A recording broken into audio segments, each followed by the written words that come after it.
Here's a love challenge for us. How deep can we know and love God with all our heart, soul, mind, and strength?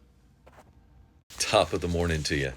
When we consider who we are in Christ with the mind of Christ and a firm determination to get to know God personally and more fully, we find we can love God by obeying His commandments. 1 John 5:3, for this is the love of God, that we can keep His commandments, and His commandments are not grievous or burdensome.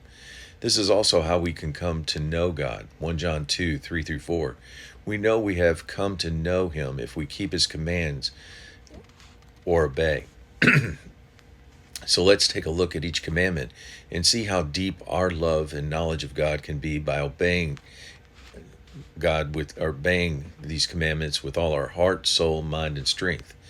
We know Jesus gave us two commandments that, if obeyed, would cover all of God's 10 commandments, Matthew 22:40. The 10 commandments God gave to Moses are listed in Exodus 20. The first being, you shall have no other God before me. So if we want to obey this commandment with all our heart, soul, mind, and strength, what would that look like? We basically put God number one in our life. He's the greatest thing we think about. He's the one we love the most. When we speak, our words honor and glorify Him, and we never lose our trust in Him to do what He says He will do and be who His Word says He is. The Bible is full of verses that tell us who God is, and when we meditate on these things instead of what the world or the enemy of our soul, Satan, would have us worry about, we grow deeper in love and knowledge of our God. Just like a lover who pines away about their only love, our thoughts should gravitate towards these verses. Like Genesis 21:22, God is with us in all we do. Deuteronomy 4:31, our God is merciful. Deuteronomy 4:39, the Lord Himself is God in heaven, and there is no other. Deuteronomy 7:9, the Lord our God is faithful for 1,000 generations for those who love Him and keep His commandments. Deuteronomy 7:21, don't be terrified, for the Lord your God is great and awesome and is among you.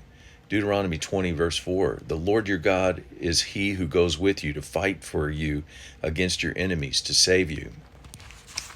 Joshua 1:9, be strong and of good courage. Don't be afraid nor be dismayed, for the Lord your God is with you wherever you go. 2 Samuel 22:31, God's way is perfect. He is a shield to all who trust Him. 2 Chronicles 32:8, God helps us fight our battles. Psalm 54:4, God is my helper. Psalm 56:9, God is for me. Psalm 73:26, my flesh and my heart may fail, but God is the strength of my heart and my portion forever. Words of encouragement, the more we feel these scriptures, believe them, trust in them, fill our minds with them, and meditate on them, the deeper our trust in God is, making Him number one in our thoughts and heart, thereby deepening our love and knowledge of Him, which then helps us obey God's first commandment. Have a great day.